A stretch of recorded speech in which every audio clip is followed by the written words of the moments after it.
Alors cette nouvelle conférence va être consacrée à la protection des virus après 65 ans et notamment sur le virus de la grippe. Et nous avons la chance de recevoir le docteur Gilles Albrand, chef de service de médecine du vieillissement à l'hôpital Lyon-Sud. Merci d'être avec nous. Nous abordons presque le début de l'automne qui correspond à la saison de campagne de vaccination contre la grippe. Et cette campagne s'adresse plus particulièrement aux personnes âgées et pour cause. Notre invité nous en dira plus dans un instant. En 2021-2022, le ministère de la Santé a recensé 594 décès attribuables à la grippe durant l'épidémie et parmi eux, 507 étaient âgés de 65 ans et plus. Donc la grippe reste une maladie qui peut être encore très grave. Docteur Gilles Albrand, vous allez nous expliquer un peu tout ça. Pourquoi c'est important? Eh bien, merci pour cette invitation et puis vous parler un petit peu de la grippe aujourd'hui. Juste classiquement comme médecin, j'ai un lien d'intérêt avec la société Sanofi pour cette présentation du jour. Juste quelques mots d'épidémiologie pour rappeler que la grippe, en fait, c'est des périodes de grippe. Et si vous regardez bien sur cette petite diapositive, vous voyez que la grippe peut apparaître de façon tout à fait différente. Ce n'est pas que des problèmes de début d'année, ça peut être parfois très précoce avant Noël, ou parfois décalé, comme on l'a vu l'an dernier, plutôt pendant les périodes de vacances de ski. Donc la grippe, c'est centré quand même en début d'année, ce qui est important, parce qu'en fait, c'est des périodes hivernales, comme vous l'avez dit. Donc oui, peut être long, puisque en 2021-2022, c'était 7 semaines de période. On va à l'hôpital quand même, puisque il y a à peu près 12% d'hospitalisation par rapport au passage aux urgences, et comme vous l'avez dit, ça peut entraîner des décès. Or, ce qui est important de voir, c'est que nous étions dans une période relativement faible d'agressivité du virus lors de la précédente année. Si vous regardez sur cette autre diapositive, on voit que selon les années, la situation peut être complètement différente. Vous voyez là, c'était relativement faible, alors que 2017-2018, l'épidémie avait été beaucoup plus importante. Alors, la grippe, c'est banal, tout le monde dit on fait une grippette. Donc effectivement, le sujet est sain, normalement on règle le problème en quelques jours, on a un petit peu de fièvre, on ne mange pas pendant 48 heures et puis après on peut reprendre une vie normale. Mais ça peut être aussi une maladie mortelle. C'est une pneumopathie, la grippe. En fait, finalement, vous qui avez vécu dans la presse la pneumopathie à Covid qui a tué, en fait, la grippe, c'est une pneumopathie virale et qui peut conduire en réanimation, surtout si on a des facteurs de risque. Et l'âge peut être un facteur de risque, mais aussi le fait d'avoir des pathologies associées. En particulier, les problèmes pulmonaires, cardiaques, endocrinologiques comme le diabète, et l'immunodéficience, en particulier les gens qui peuvent avoir des traitements pour le cancer. Or, en fait, avec l'avance en âge, on a beaucoup plus de chances de cumuler les comorbidités. Et moi qui suis gériatre, je soigne des gens qui ont plus de 75 ans et qui ont en général 3, 4, 5, 6 maladies parfois. Et donc du coup, vous comprenez bien qu'ils sont à énormément de risques à ces périodes-là. Alors, qu'est-ce que c'est sur le plan clinique? La grippe, finalement, qu'est-ce que ça donne? Ce qu'on connaît, c'est-à-dire un petit peu de la toux, de la fièvre, de la fatigue. On peut avoir des douleurs, des myalgies, ce qu'on appelle des douleurs musculaires, des maux de tête, une perte d'appétit. Et je vous ai fait une petite comparative par rapport au sujet jeune. On voit que, par exemple, le sujet jeune a moins de fièvre. Par contre, il est parfois plus fatigué. Mais la fatigue chez le sujet âgé est également, les difficultés d'appétit peuvent avoir tout de suite un impact sur le statut fonctionnel, c'est-à-dire rendre plus dépendant pendant cette période, et surtout lorsqu'on va avoir de la température, une perte d'appétit, on va s'aliter et on va perdre de la masse musculaire. Une grippe, même pas trop grave, ça peut faire perdre 2 kilos dans la semaine. Or, un sujet âgé va avoir énormément de mal à récupérer ces 2 kilos de muscles perdus. Donc, c'est aussi, en ce sens-là, un impact fonctionnel. Et puis, pour nous, le vrai souci dans le diagnostic, c'est les signes atypiques. Et c'est souvent comme ça que les gens arrivent aux urgences, parce qu'ils sont tombés, parce qu'ils sont confus. C'est-à-dire, la confusion, c'est perdre un peu les pédales de façon brutale, ne plus savoir vraiment où on est situé dans le temps, dans l'espace, et puis des véritables déshydratations sur température. La température, c'est un moyen de lutte, mais en fait, on perd beaucoup d'eau quand on a la température, et si on se couche, on perd encore plus d'eau.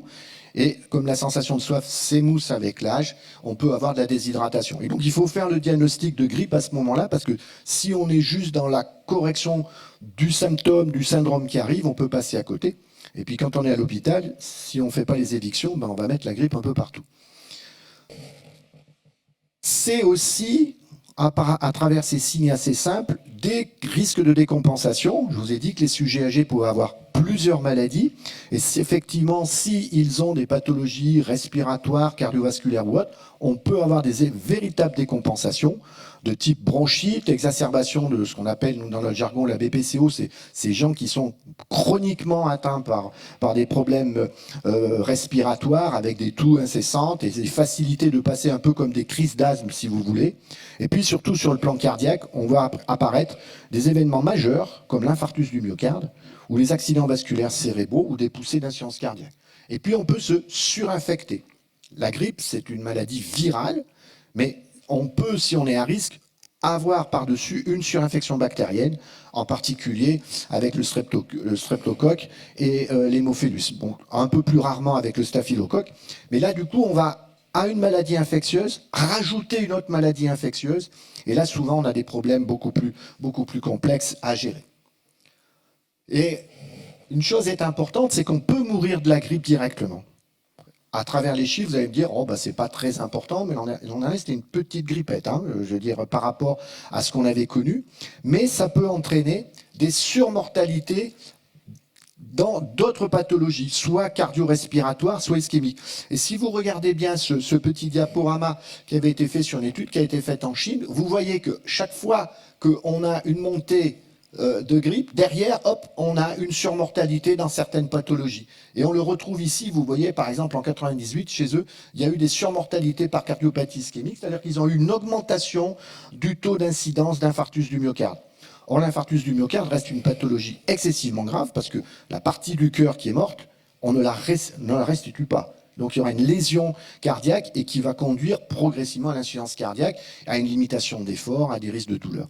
Donc je pense que on n'a pas la notion comme ça du fait que la grippe peut avoir ce qu'on appelle un trigger, c'est-à-dire une zone qui va déclencher une espèce de cascade de problèmes à travers une maladie bénigne chez les sujets à risque peut entraîner des difficultés relativement croissantes. Alors, bien entendu, quel est l'outil de prévention le plus important de la grippe? Alors, il y en a un qui est assez simple, c'est bouger, c'est-à-dire passer l'hiver dans l'hémisphère sud, où on est à l'été, il n'y a plus la grippe, mais c'est quand même relativement onéreux. Et puis, dans ces temps où il faut essayer de réduire notre consommation de carbone, c'est aussi un petit peu compliqué. Donc, on va essayer de revenir. Donc, cette vaccination chez les sujets âgés, elle a été un peu un sujet de controverse à un certain moment. Sur le plan scientifique, entre médecins, chercheurs, on n'était pas tous d'accord, et pour deux grandes raisons. La premièrement, c'est qu'il y a une diminution de l'efficience de notre système immunitaire en avançant l'âge. Et je vous rassure, je commence à le vivre aussi, parce que je prends de l'âge. Mais c'est très hétérogène selon les patients, et selon, en fait, les individus, parce que tous les sujets âgés ne sont pas des patients. Il y en a qui, comme je dis, qui courent comme des lapins, hein, qui n'ont aucune pathologie et qui gardent finalement un système de défense relativement performant. Peut-être un peu moins performant quand ils avaient 30 ou 40 ans, mais nettement plus performant qu'un adulte jeune qui aurait par exemple une maladie de type SIDA. Et les études qui ont été faites, au moins celles d'avant des 2012, c'est un gros travail qu'on appelle dans la base Cochrane, qui est quelque chose qui est situé, basé en Angleterre, n'avait pas vraiment permis de conclure à l'efficacité. Mais en fait, la critique qu'on a pu faire de cette méthode, c'est que les méthodologies n'étaient pas très bonnes, et les objectifs étaient de façon très différenciée, entre diminuer, voir la séroconversion, voir la mortalité. Tout ça était assez confus, et de ce fait-là, ce travail était aussi critiquable, et le Haut Comité de la santé publique en France, en 2014, a corrigé un petit peu le tir en disant, mais attention, dans la vraie vie, c'est-à-dire ceux qu'on observe au quotidien, eh ben, les vaccinés, ben, ils meurent moins, ils font moins de grippe clinique, ils font moins de portage virologique, donc moins infectieux, moins contaminants, et les infections grippales biologiques aussi, quand on va vraiment chercher, ont diminué. Donc finalement, compte tenu que la tolérance au vaccin est quand même relativement bonne, hein, Par rapport aux études, par rapport au placebo, c'est équivalent. Hein. J'en ai un peu mal, un peu mal au point de ponction, mais finalement, la tolérance est excellente. Et bien finalement, la balance bénéfice-risque va pour la vaccination chez les sujets âgés, d'où derrière un État qui s'engage dans ce domaine-là. Pourquoi? Le calendrier vaccinal, bon, c'est pas écrit très très gros, je vous l'accorde, mais c'est tout à fait disponible en ligne. Et qu'est-ce qu'on recommande pour les sujets âgés de 65 ans et plus? Et tellement qu'on le recommande, on reçoit un petit document de la sécurité sociale pour vous dire d'aller chercher votre vaccin et de vous vacciner. Donc ça veut dire qu'on prend en charge il y a une mesure préventive qui est prise en charge par la sécurité sociale. Et ça dépasse les sujets âgés aussi pour les sujets certes âgés, mais aussi plus jeunes, qui ont des maladies graves. Je vous ai listé la liste, mais j'insiste bien, vous retrouvez les pathologies respiratoires, les pathologies cardiaques, les pathologies diabétiques, les insuffisances rénales, l'obésité, le fait d'être en surpoids, pas un petit peu giron ou gironde, non, le surpoids avec un BMI à plus de 30 est un facteur de risque d'avoir des grippes graves et donc peuvent être vaccinés. Et bien entendu, vous retrouvez aussi toutes les pathologies immunitaires, oncologiques, en particulier en fait les traitements par chimiothérapie ou les immunosuppresseurs comme les greffés par exemple doivent bénéficier de ça. Et puis, je me suis permis quand même de rajouter l'entourage des nourrissons de moins de 6 mois, parce qu'il faudrait quand même aussi éviter que nos petits-enfants tout petits qui ont un système immunitaire en cours de développement ne trappent pas la grippe, parce que pour eux aussi, on parle de la bronchiolite, mais la grippe, nous on a un suivi aux Hospices civils de Lyon de la grippe chez les sujets les moins de 6 mois, et on voit qu'ils sont parfois plus atteints que les 30 ou 40 ans. Donc il faut faire attention à ça. Et puis les personnes qui séjournent dans un établissement de soins, et bien entendu, en tant que gériatre, on ne peut que penser aux individus âgés qui vivent en EHPAD ou en soins de longue durée, qui sont les établissements de soins, mais on peut penser aussi aux établissements de soins pour les adultes handicapés qui sont en collectivité. Et le problème de la collectivité, c'est un lieu de transmission du virus qui est quand même très important, puisque ces gens vivent en groupe, et on ne peut pas non plus isoler tout le monde. La couverture vaccinale en France, normalement, il faudrait qu'on atteigne 75%. Si on voulait vraiment avoir des objectifs massifs en termes de morbimortalité, 75% devraient être vaccinés. Et aujourd'hui, vous voyez que finalement, on n'est pas si terrible que ça. Sur les quelques études qu'on a... On est aux alentours de 50%, un peu plus chez les sujets âgés. Mais alors, vous voyez que ça s'effondre chez les moins de 65 ans qui ont des sujets... vous voyez, on n'est plus qu'à 34%. Dans les EHPAD, selon les études, on est aux alentours de 90%. Mais l'étude qui avait été faite, c'était dommage parce qu'il y avait peu de répondants. Et je pense que c'était ceux qui étaient les meilleurs qui l'ont dit, quoi. Voilà. Et on l'a vu à Lyon il y a quelques temps où il y avait une maison de retraite qui a très peu vacciné, pour des raisons X qu'on n'a jamais bien pu déterminer. Et c'est eux qui ont eu le taux d'hospitalisation et de décès le plus important par rapport aux autres qui avaient vacciné à plus de 90%, qui n'avaient pas d'hospitalisation. Donc on voit que dans les institutions, au moins nous localement dans la métropole, ça a marché. Le personnel dans les EHPAD, on est aux alentours de 50%. Donc vous voyez, au niveau, avec une population plus jeune, à peu près au niveau de la communauté. Et dans le personnel hospitalier, alors là, on a très très peu de chiffres, c'est compliqué. Il y a une étude qui a été faite par notre société française de gériatrie où on tournait aux alentours de 53%.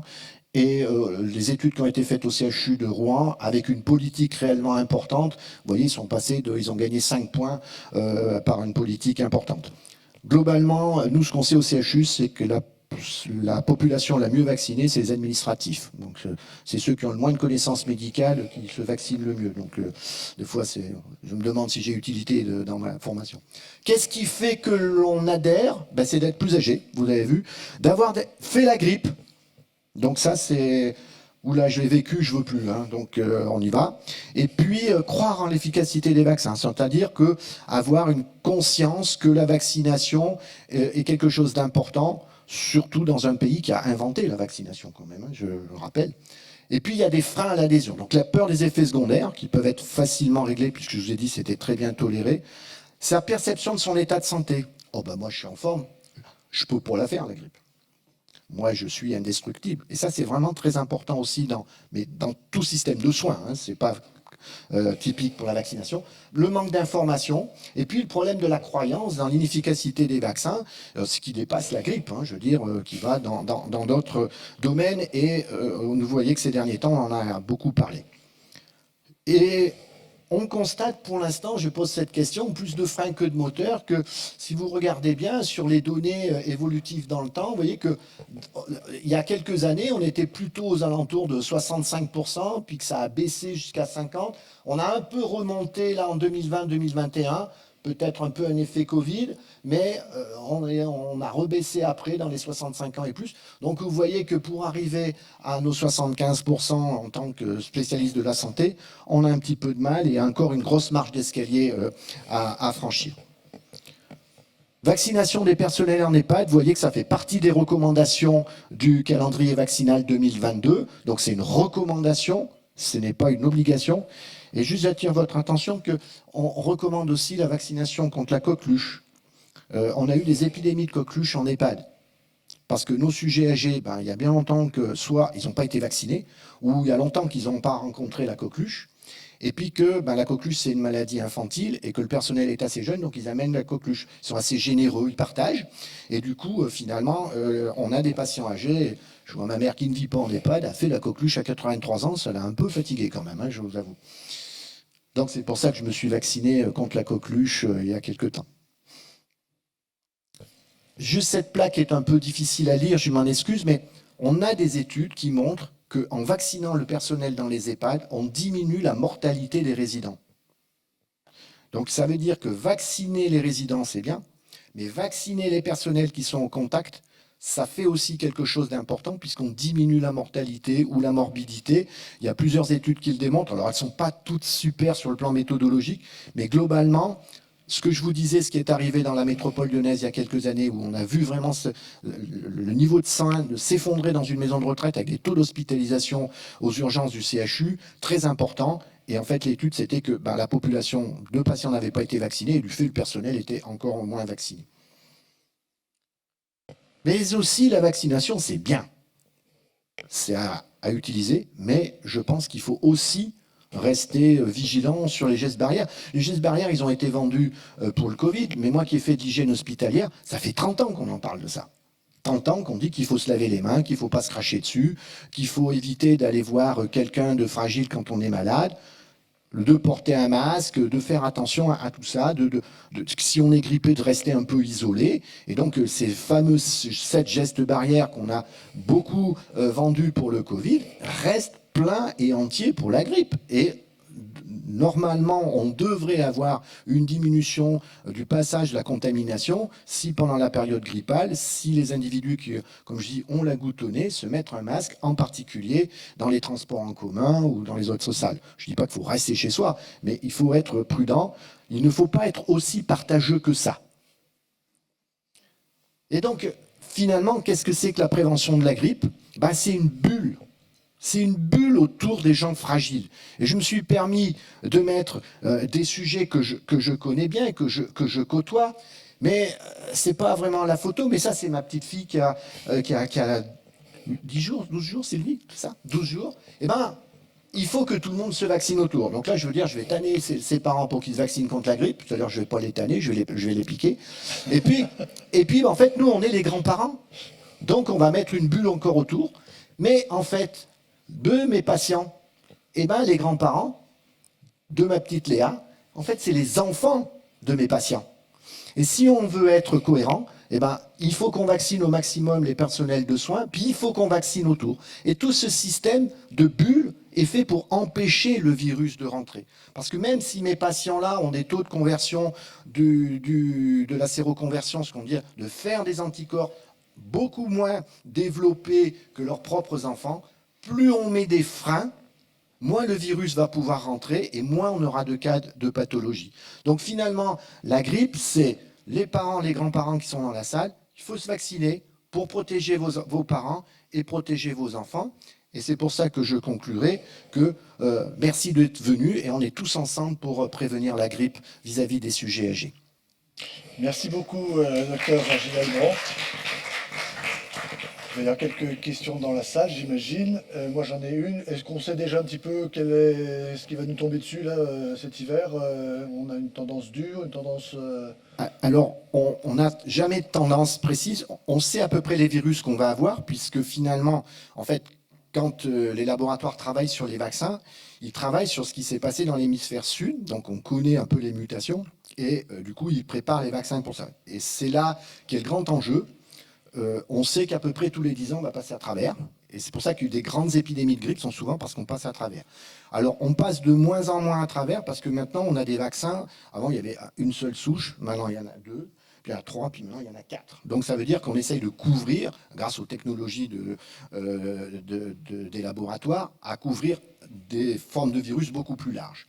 Donc ça, c'est important. Alors, est-ce qu'elle va être une forme grave? C'est souvent la forme grave au sens épidémique du terme, pas forcément de la gravité de personne. C'est quand il y a une mutation sur laquelle on passe à côté. Cette année, normalement, ça devrait être plutôt correct. La seule chose qu'on ne sait pas, c'est quand est-ce que ça va démarrer et quelle va être la durée de l'épidémie. Et pour nous, le souci, c'est est-ce qu'il va y avoir le double effet qui se coule, si je peux me permettre, et une petite vague Covid et une petite vague grippe. Alors, première question.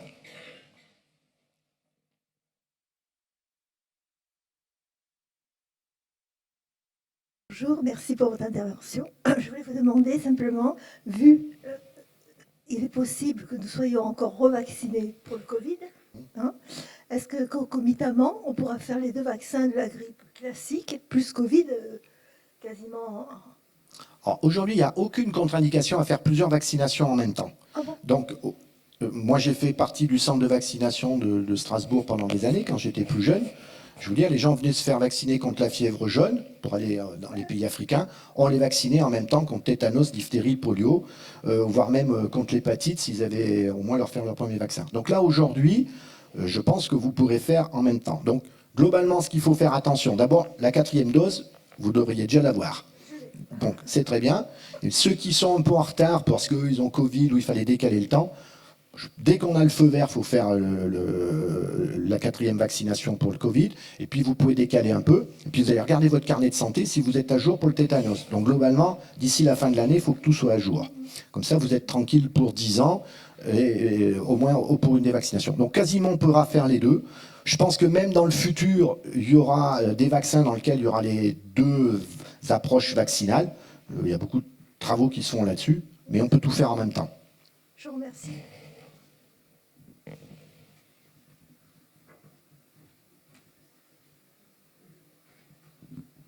Ok, monsieur. Oui, bonjour. Est-ce que la bise et la poignée de main, c'est terminé à jamais ou comment ça va se passer alors dans le futur? Mais aujourd'hui, on a éradiqué quelques maladies grâce à la vaccination, hein, par exemple la variole. Et vous voyez qu'on a reparlé d'un type de variole. Donc aujourd'hui, dire qu'on va tuer les virus, qu'on va les faire disparaître, qu'il n'y aura plus d'épidémie, est un leurre. Je crois qu'on vit dans un environnement. Les virus, c'est très important pour des tas de choses. Hein. C'est des êtres, alors c'est pas des êtres vivants au sens, mais ils font partie de nous. Vous savez que même on utilise les virus pour traiter certaines personnes, hein, pour faire transporter des médicaments par les virus. C'est important. Donc moi, je pense aujourd'hui qu'on gardera des épidémies de grippe plus ou moins fortes. On gardera des épidémies de Covid plus ou moins fortes. Elles auront de moins en moins d'impact sur la population du moment qu'on a des anticorps et qu'on peut se défendre. La première vague de Covid qui a tué énormément de gens, c'est qu'on était tous naïfs devant ce virus. On ne l'avait jamais rencontré. Et ceux qui sont décédés sont essentiellement, ce n'est pas des personnes âgées qui sont mortes du Covid, c'est des personnes très âgées et très malades. Très âgées et très malades. Mon message par rapport, là on parle de personnes âgées, les plus de 65 ans, mais en fait ceux qu'on veut surtout protéger, c'est les recommandations de la Société française de gériatrie, c'est les ultra fragiles, ceux qui n'ont pas les moyens de se défendre. Mais on va les vacciner, on les vaccine massivement. Au CHU, dans nos soins de longue durée, on est à 99% de couverture pour la grippe et on est à 99% pour le Covid. 4 doses. Donc on les protège. Mais néanmoins, si on laisse les virus rentrer, on va leur offrir la possibilité quand même de rencontrer. Donc je crois vraiment qu'on est le Covid, ça a pris conscience de la gravité. Vous savez, les gens en 20, ils savaient ce que c'était que la grande épidémie. Moi, je le sais, ma grand-mère n'a jamais connu sa mère, elle est morte à 27 ans de la grippe espagnole. Ça a couché 10 millions de personnes, la grippe espagnole. Alors, dans les années 20, dans les années 30, ils le savaient. Finalement, après, on n'a plus ça, parce qu'il y a des méthodes qui sont mises en place, les systèmes de santé, l'hygiène. Vous savez que le confinement, c'est le premier outil qu'ils ont utilisé en Suisse et en Italie et en Espagne pour la grippe espagnole. Hein. On n'a rien inventé. Hein. Le confinement, c'était déjà la peste. Donc on a un peu oublié ça. Et là, on a revécu que finalement, on vivait dans un environnement et qu'on était des mammifères comme les autres et qu'on était finalement très vulnérables. Et est-ce que l'on doit changer ses habitudes, comme se faire la bise et se serrer les mains? Est-ce qu'on doit oublier ça? Alors, moi, je pense qu'on est un être social et que bon, moi, je faisais peu la bise à l'hosto, mais on se serrait la main. Mais si on se serre la main, mais qu'on a le lavage de mains régulier, vous savez, normalement, à l'hôpital, j'ai calculé, on doit se laver les mains 70 fois par jour, quoi. Donc, c'est pas possible. Donc, on a les solutions hydroalcooliques. Donc, ça aussi, ça doit être usité. Il faut savoir utiliser ça, se laver les mains, savoir porter un masque à un moment donné, et puis peut-être choisir la bise en dehors des périodes un peu compliquées. Mais finalement, entre familles, on va continuer à le faire. C'est peut-être moins le faire dans l'aperture. Et puis, c'est une habitude française. Dans d'autres pays, on ne le fait pas. Alors peut-être qu'on modifiera un petit peu nos habitudes, mais il ne faut pas non plus tout arrêter dans une relation sociale. Et moi qui travaille dans le milieu un peu associatif, je me suis rendu compte qu'il y a eu vraiment une remise en route très longue après cette période Covid. Hein. C'est-à-dire que revoir les gens venir faire du bénévolat, on regarde remplir les cinémas, tout ça, ça a pris un peu de temps. Donc ça a été une marque profonde sur le plan sociologique. Mais je vous en prie, embrassez qui vous aimez. Merci beaucoup. Une autre question?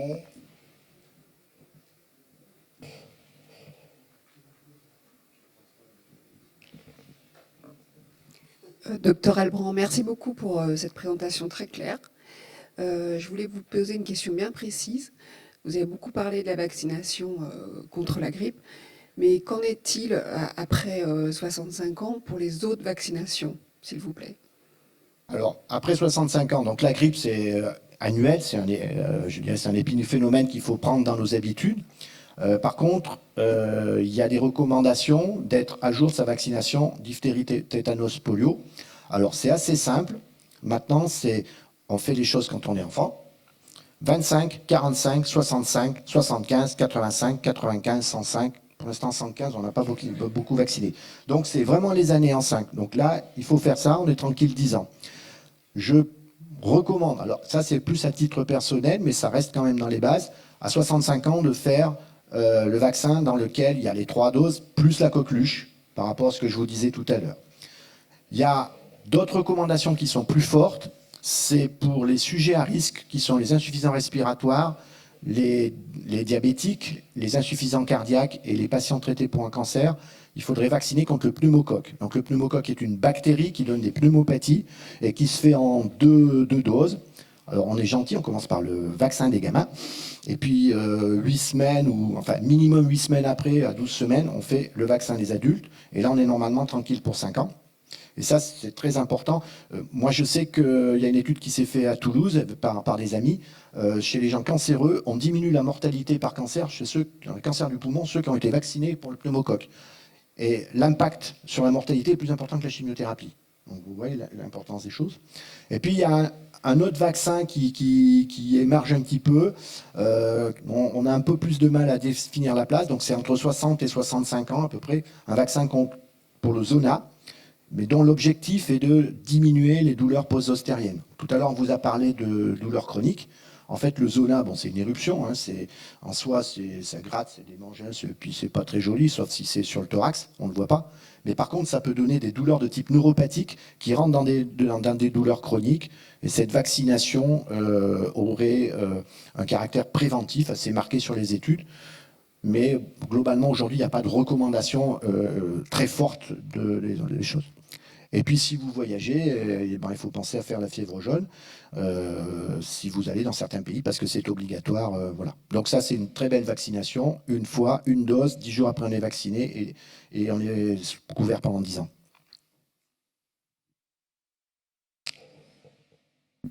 J'ai une question, j'ai ma maman qui a 70 ans, elle a des soucis donc de diabète et cardiovasculaire. Je me posais la question de savoir si moi quand je me fais vacciner et ma mère aussi, on a le même vaccin, c'est plus dosé, moins dosé, c'est la même chose? Alors donc aujourd'hui, ben, la sécurité sociale et enfin l'État ont mis à disposition du peuple français quatre vaccins. Ils sont valables pour tout le monde. Donc on n'a pas vraiment de choix. Enfin, je veux dire, on a le choix de prendre un des quatre. Il y en a un qui est un petit peu différent, qui est un peu plus dit dosé, c'est-à-dire que sa capacité à faire des anticorps est un peu plus importante, en particulier dans des sujets immunodéficients. Donc il a son autorisation, lui, que chez les adultes âgés, plus de 60 ans. Et la Société française de gériatrie et de gérontologie, auquel j'appartiens, a préconisé d'utiliser plutôt ce produit pour les patients qui sont en institution, soins de longue durée et EHPAD, parce que là, on a montré qu'on avait un taux de séroconversion un peu plus important. C'est-à-dire le nombre de gens qui vont faire les anticorps est plus volumineux, donc ce qui fait que le passage du virus dans cette population est un peu freiné. Donc je pense que dans les institutions, on va privilégier ce vaccin selon les recommandations de la Société française, en tout venant, c'est-à-dire quand on va se faire vacciner chez son pharmacien, on bénéficiera plutôt des vaccins plus classiques, quoi. Voilà. Mais c'est déjà des vaccins classiques qui sont quand même plus performants que ceux qu'on avait dit il y a 10 ou 12 ans, quoi, hein. J'ai répondu? Merci. Madame? Non, c'est bon? Bon, ben écoutez, merci beaucoup. Juste une heure, vite. Oui, dernière, très vite. Cassé depuis un certain temps. Est-ce qu'il est exact que la grippe est plus dangereuse que le Covid, mais que le Covid est plus contaminant? Alors, je pense qu'on ne peut pas tenir ça comme discours. Parce que finalement, si vous regardez mes courbes, il y a quelques années, la grippe a été une maladie terrible. Vous avez tous connu 68, vous, là, dans la salle, à part quelques-uns. Qui se rappelle de la grippe de Hong Kong?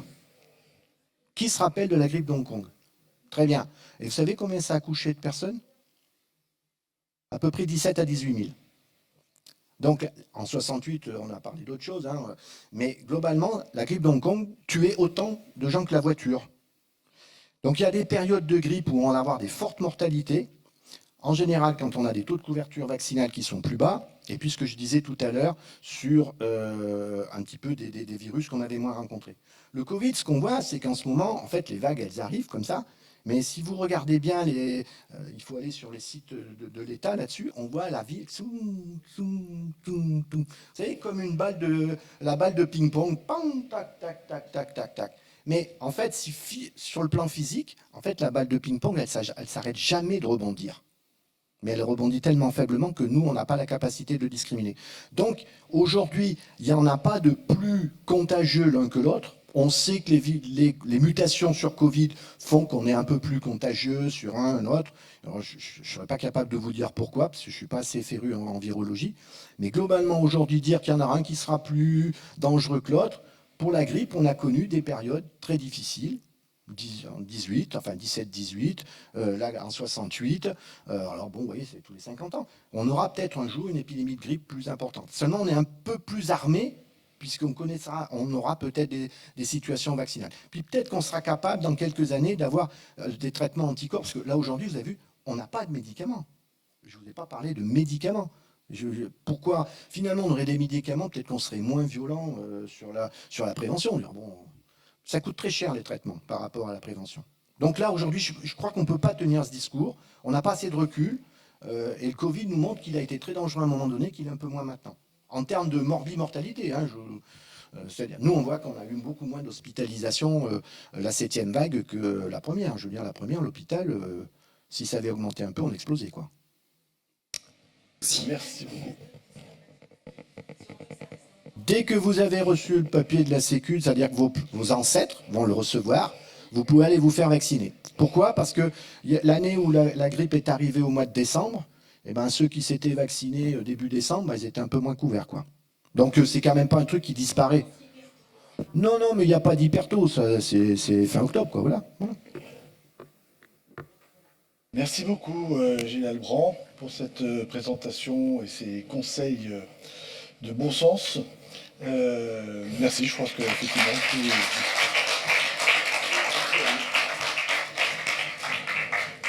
Alors, la prochaine conférence portera sur les maladies chroniques de l'hôpital. Je vous invite dans un quart d'heure à nous rejoindre.